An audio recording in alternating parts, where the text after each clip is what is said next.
Ba-dum bum bum. Bum bum bum bum bum. Bum bum. Hey everybody, come on in here. It's time for your favorite part of the day. You know what that is. That's the time when you have the unparalleled pleasure of enjoying the simultaneous sip with like-minded, brilliant, and suspiciously sexy people all over the globe. Join me now. Raise your cup, your mug, your vessel, your glass, full of the beverage of your choice, coffee preferred, but not required. Simultaneous sip. Ah. So it's a weird day with the passing of Senator McCain, which has turned pretty much everybody in the world into a gigantic liar and a hypocrite as we try to navigate this weird space where you're trying to respect a veteran and somebody who has recently died and respect the family, but also people have strong opinions that they're trying to hold back right now. You know, hold. So that's where I'm at right now, which is this is not the time to disrespect anybody. Let's let the McCain family do what they need to do and leave them alone for now. But I'm watching this. I'm watching the saga of the flag, the half-mast flag, and the saga of the President Trump, being not invited to speak at McCain's eulogy, or not invited to give a eulogy, whereas Obama and Bush were invited. Now, here's the thing. Is that a problem in any way, shape, or form? How in the world is that not just perfect? What is McCain most famous for? He's most famous for the Straight Talk Express. McCain is famous for being blunt and, not tolerating with BS. And then you have a president who is his nemesis in public. Nobody is surprised about this. Who is the other leader who is most famous for not being politically correct. If these two people can't be honest with the public, who can? Right?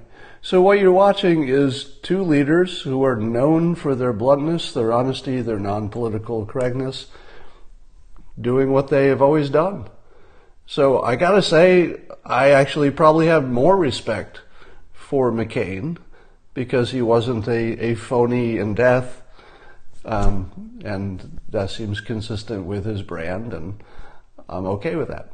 Likewise, President Trump is not making any effort to pretend he liked him any more than he did or respected him any more than he did.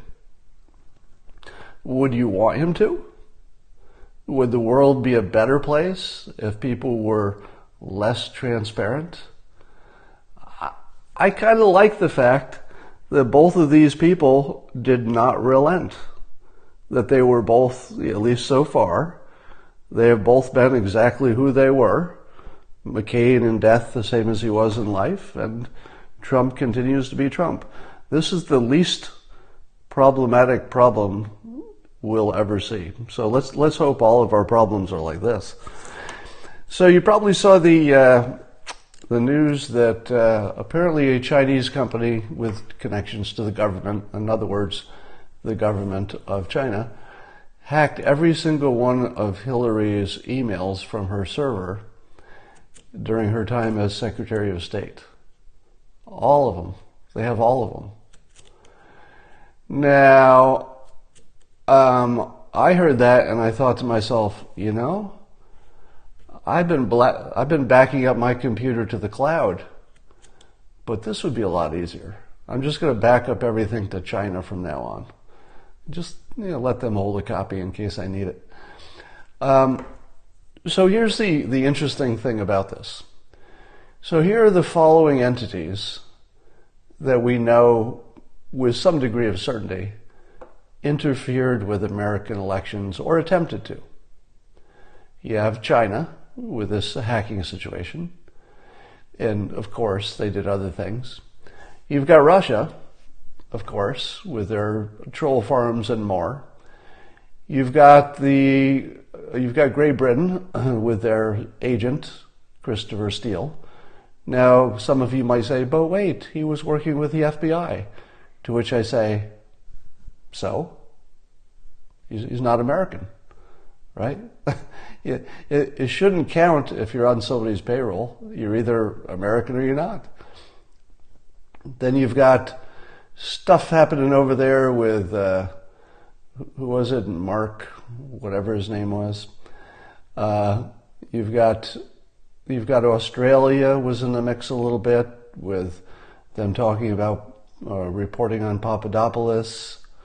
You've got all kinds of, media entities in other countries who are weighing in, trying to affect our elections. Mark Halper. But he's American, right? Oh, Stephen Halper, thank you. Is he American or is he a Brit? He's American, right?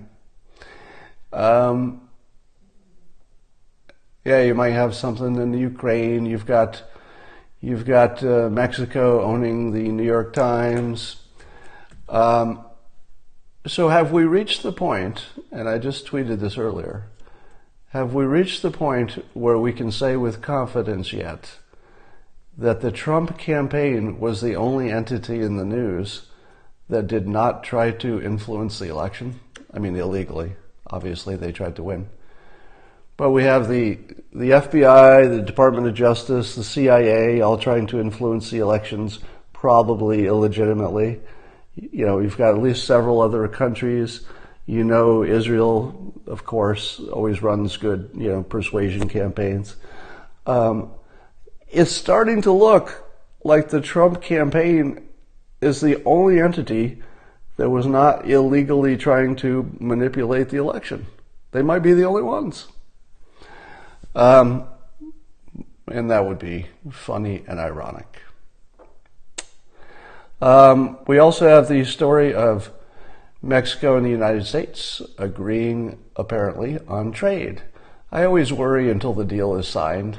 Sometimes you think you have a deal and then there's some detail. But it looks like, at least the way it's being reported, is that we have a deal.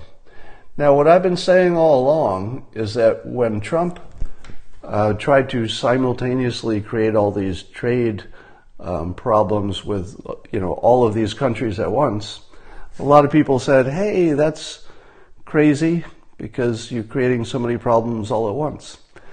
Well, apparently the people who manage money for a living don't think so, because the stock markets are doing great.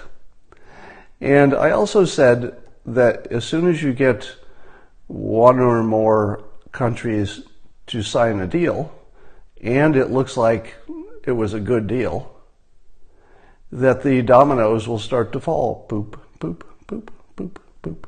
So Mexico might be the first one, and it's really a great first one, because Mexico has two qualities. One is that they're our neighbor, right? So it's important to get along with your neighbors.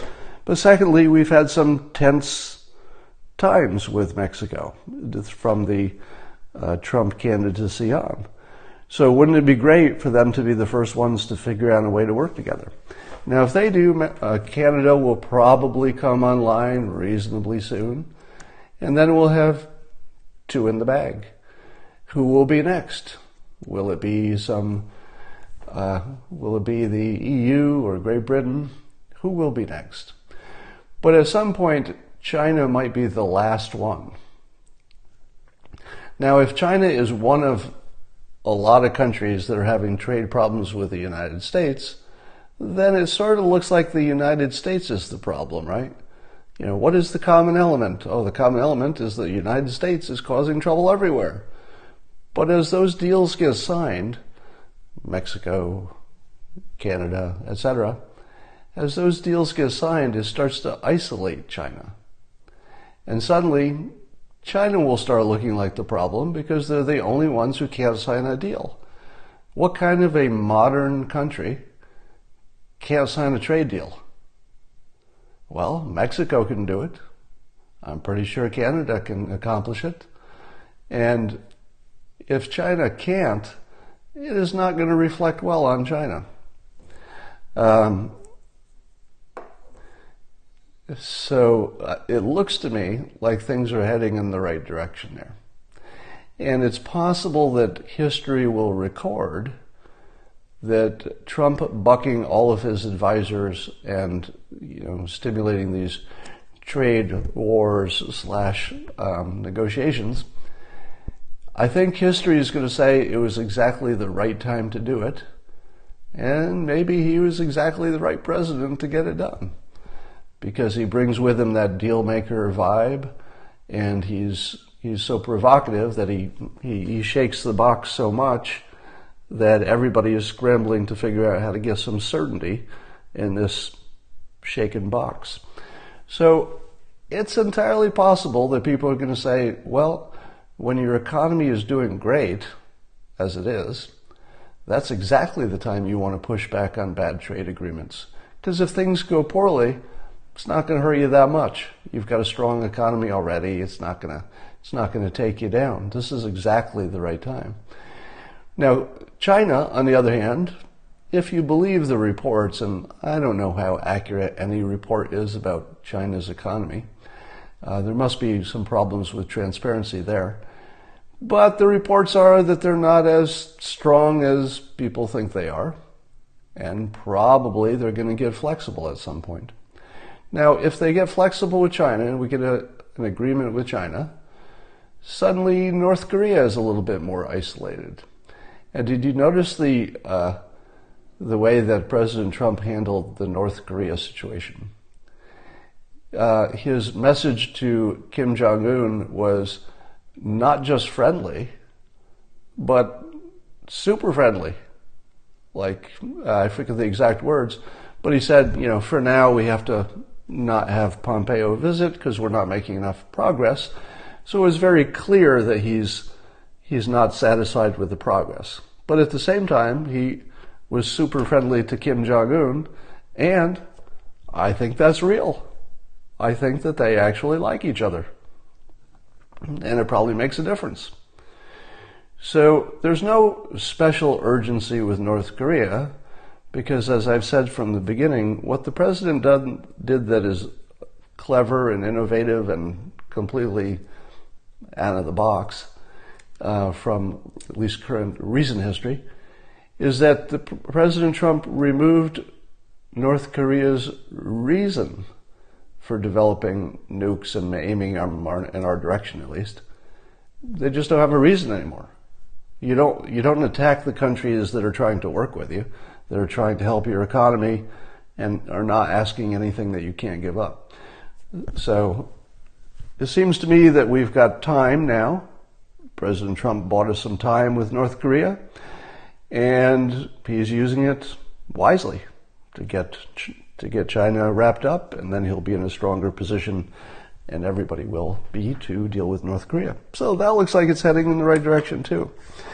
And then you've got the president tweeting about Google search returns, and that the first things that come up when you Google about the president are all the left-leaning media sites, which is interesting because Fox News is the biggest cable news outlet. And even though Fox News is sort of, stands alone as the biggest of the right-leaning entities, it's so big that how does it not come up pretty high on the search entities or the search returns? So Google's got some explaining to do, and I guess Twitter, Google, and Facebook, I guess, are going to be talking to, I think it's the Senate. Who is it that has the hearings? Is it the Senate? But anyway, there's some government hearings on all of that shadow banning stuff. We'll see where that goes. That's going to get really interesting. I have a request for a halftime sip, simultaneous sip, and I am happy to comply, because sometimes you need a second sip. Shall we?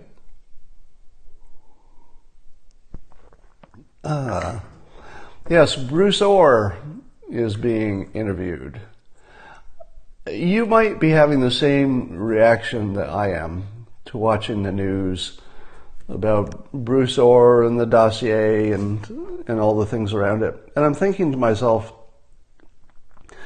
I can't square the fact that that's not the biggest story in the world. Because it looks exactly like the FBI was trying to change the result of an election. I mean, maybe not. Everybody is innocent until proven guilty. But the news doesn't really operate on the legal standard. The news operates on the, it sure looks like there's a problem here standard. And it's really mind-boggling that the Bruce Ohr story is not the top headline on every outlet, because we don't know what happened. That's what we're trying to find out. I'm not going to jump to condemn an American citizen based on my lack of understanding of what's going on. Who knows? It could have been a double, triple reverse, spy situation. You never know. You just never know. You never know what you don't know. So on this Bruce Ohr stuff, I'm not going to say he's guilty of anything or that his wife is, but we can certainly say with complete confidence, it sure looks bad. It looks really bad. So how does that stand in the headlines on at least half of the media in this country? All right. And somebody said, what about a second special prosecutor? And I'm thinking to myself, well, first of all, would we know if there were investigations going on that were not a special prosecutor? Would we know if there was some internal investigation going on about Bruce Ohr?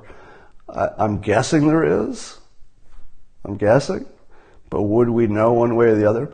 And does it always have to be a special counsel? Because it feels like special counsels are just trouble. Yeah, so we don't really know what's going on there, but I imagine something is going on.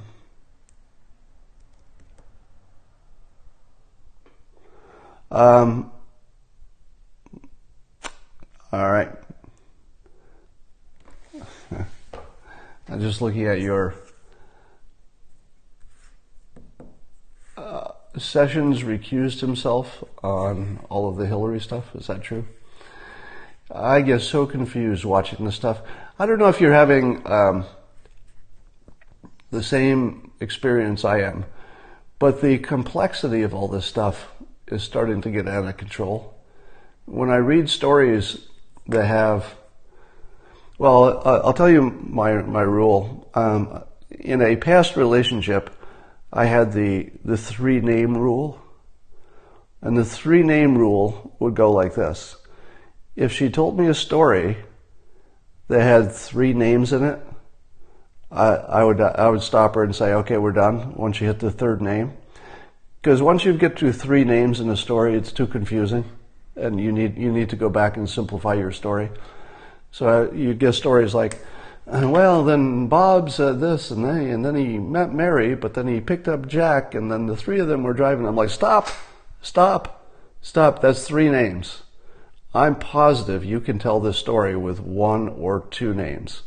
You never need 3 names to tell a story. If you do, you might be adding too much complexity to this story. So I had the 3-name rule. And most of the reporting on all of this stuff is sort of a 10-name situation.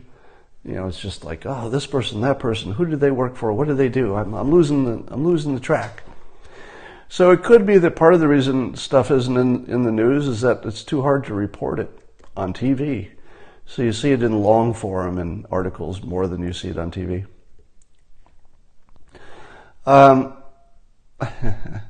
Yeah, the Game of Thrones rule. When I watch Game of Thrones, I usually have no idea what's going on. I'm just pretty sure that there's some king or wants to be king who used to be related to somebody whose brother killed their sister one time with a dragon or something. And that's I never know what's going on in that show, but I like it just the same. Yeah, is Bruce Ohr going to be on TV? I don't think so. I think it's a closed hearing, isn't it? Yeah, somebody's saying it's closed. So, correct me if I'm wrong, but isn't it sort of a really good week for the president? So even with all this McCain stuff, you know, if you're lost in the weeds, it looks like, oh, the president screwed up again. He did something with not lowering or raising the flag on time. I don't know anybody who really cares about that. I'm sure there's somebody who does.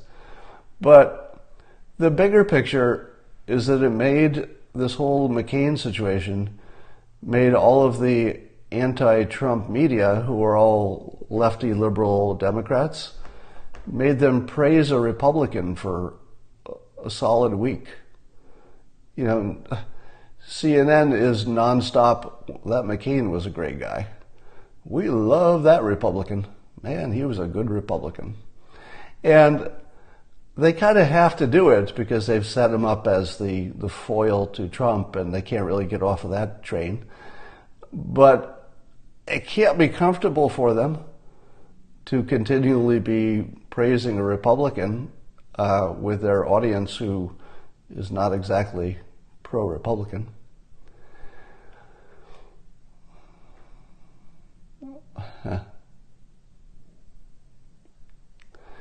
So we've got the economy doing well, the stock market doing well. We've got our first trade agreement coming in. We've got North Korea seemingly under control. We've got some news coming out of Iran and the Strait of Hormuz, if I'm pronouncing that correctly. I just realized that's a word I've never said out loud. Think of all the times you've read Straits of Hormuz, but you probably never said Hormuz out loud. So maybe it's Hormuz. I have no idea. I'm going to call it Hormuz. And Iran is making noise like they might, block the strait or they control it or something. And I was reading, I think it was a retired military person saying that he almost sort of hoped they cause trouble. Because if Iran causes trouble in the strait and, threatens to lock up a third of oil traffic in the world, the entire Iranian Navy will disappear in a week, maybe 24 hours. How long would it take, I don't know who would be involved, NATO, the US, whoever, how long would it take them to clear 100% of the Iranian threat from the Straits of Hormuz? And would we sort of come out, we might come out ahead, wouldn't we? Because I don't see Iran going to war over that if they were the ones that caused the trouble in the first place. Or at least going to more war than that would be. I mean, that would be war. But I think it would be limited to, we used to have a little bit of a navy. Hey, where's our navy? Our navy is gone. Didn't we used to have a navy? Does anybody remember when we had a navy? Because we don't have a navy anymore. So I think, take about 20 minutes. So that was the big story about, oh no, we've got problems in the Middle East. And I'm thinking to myself, if that's your biggest problem, if your biggest problem in the Middle East right now is that Iran is offering to sacrifice its navy if we want some target practice, that's it. Basically, Iran is offering free target practice for, live fire training using their navy as the targets. Now, we might not take them up on that, kind of hoping that no bullets get fired, myself. But that's looking like the biggest problem coming out of the Middle East right now. We just saw, what was the news, that The fourth leader of ISIS in Afghanistan just got killed. How deep do you have to go into the ISIS talent, the talent, before you get someone who's just not the best ISIS leader? Look at elections in the United States. Look at if we have 4 elections in this country, and we elect, let's say, 4 different presidents in 4 different election cycles, what are the odds that all 4 of those presidents will be good? That they'll do the right things and they're smart and they'll make the right decisions. Well, they're all pretty smart. They can't get elected if they're not. But usually there's at least 1 out of 4 that can't get it done. And every time I see an ISIS leader or an Al-Qaeda leader get killed and the number 2 is promoted, I think to myself, the number 2 person isn't the one who built all of this. The number 2 person might be a little less qualified than number 1. Now, it's not impossible that number 2 is actually better than number 1. But what about number 3? And what about number 4? By the time you get down to your 4th choice, do you still have the same quality of decision making? Do they still have the same respect? Can they still, lead with the same amount of emotional, persuasion? I gotta think that the talent pool gets a little bit thinner once you get down to the 4th leader. Somebody said you get Kiefer Sutherland. How important are the midterms, in your opinion? Well, the midterms are certainly important because they will determine, how politics look for the next several years. But which way they go is far less predictable. I have speculated, as I've seen others speculate. Dana Perino on Fox News has famously said this a few times, that it might be that President Trump could do well with a split Congress. He might be exactly the right personality because he's not an ideologue, and we might have exactly the right issues for a split Congress. So if you think about it, immigration and healthcare are 2 topics that it would really be helpful to not have just one side ram it through. Wouldn't it be great for those 2 big things, immigration and healthcare, that at least just for those 2 things, we got something that looked more like a little bit of a consensus across the aisle? Speaking of, here's a situation in which we could, honor McCain, because he did talk about reaching across the aisle more, and I don't think that's a terrible idea. So it's possible we could get a split Congress and it just can't get anything done. So it might be terrible. Could be. I don't know how you'd put in odds on that. But it's also possible that you would have a Bill Clinton situation where he can, do a little horse trading and say, look, you can get this. If we get this, let's figure out something where we can at least move the ball forward. Now, I'd like to tease you a little bit of something upcoming. Some of you saw my Periscope with Dr. Shiva, the so-called real Indian who is running against the fake Indian Elizabeth Warren for Senate in Massachusetts. And he recently had a town hall, I think it was, on the question of healthcare. And I'm just going to tease you now that I'm going to have him back on. I'll tell you details later on. But I'm going to have him back on to talk about how to approach healthcare, moving toward a solution in more of a systems approach. You know that I like systems more than goals. A goal is, hey, let's fix healthcare. A system is, What do you do every day? You know, what's a process that you can just sort of churn ahead and make progress on healthcare? What's a system to get there? So we'll talk about that and some ideas that I've already heard from him. We chatted about this already. And you're going to hear some things that'll just blow the frickin' head off of your skull. You're going to hear things from Dr. Shiva that you just haven't heard. Things that you just haven't thought about that way. And we're going to see if we can move the ball forward in terms of at least how the public thinks about some of these things. I think it's, let me check my calendar. I think we're going to do that on September 7th, a Friday. So I'll do it the same time I do my other Periscopes. So look for that at the same time I do this Periscope, which is 10 a.m. Eastern, 7 a.m. Pacific. And Dr. Shiva will be here on Periscope unless something changes between now and then.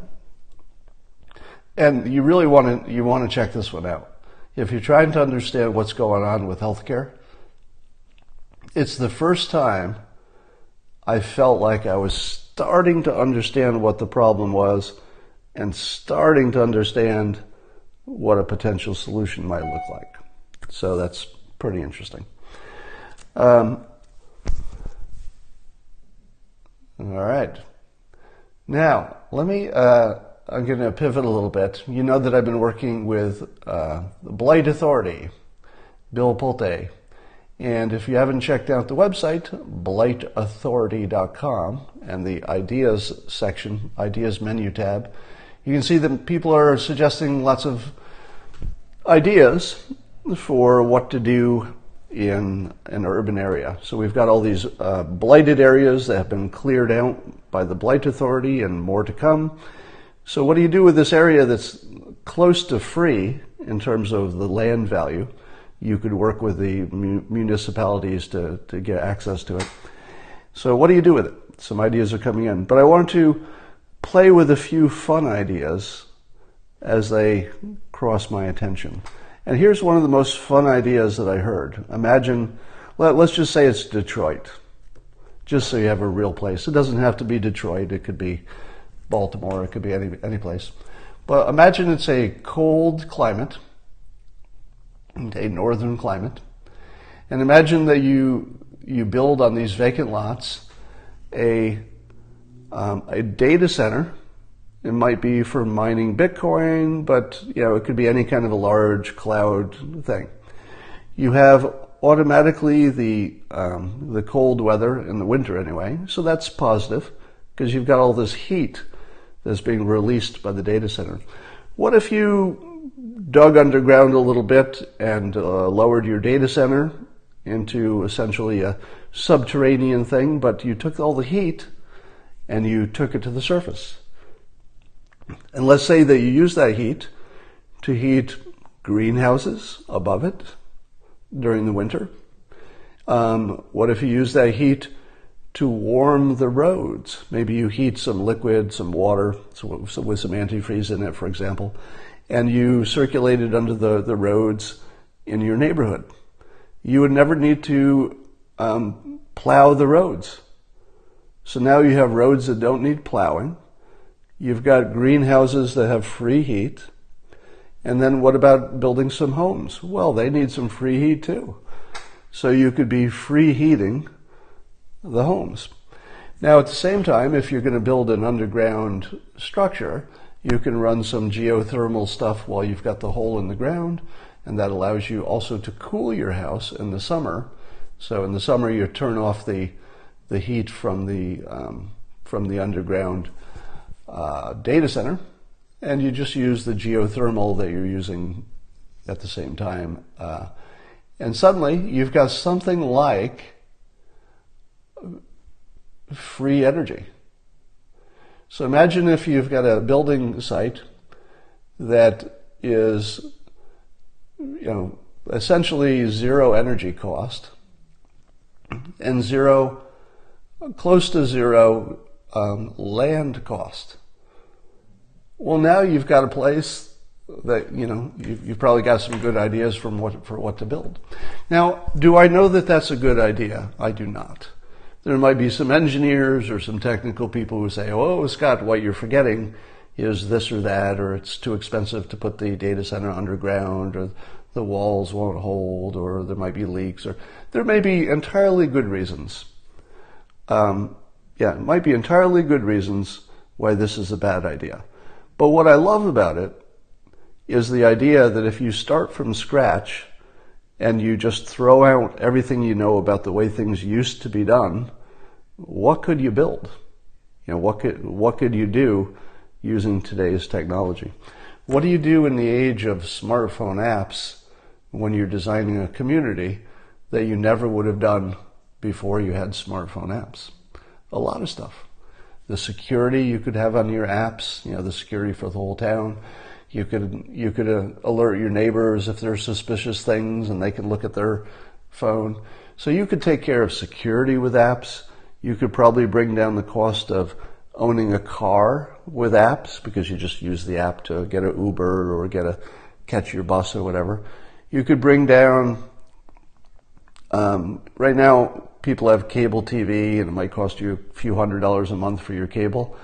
You could probably get to the point where if you built a community with its own homeowner association Wi-Fi, you could probably get to the point where people just don't need cable TV.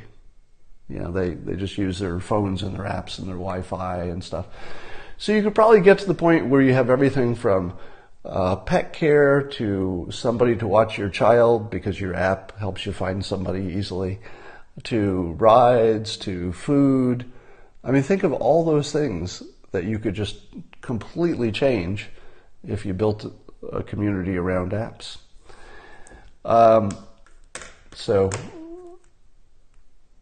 Kids are already dropping cable. Exactly.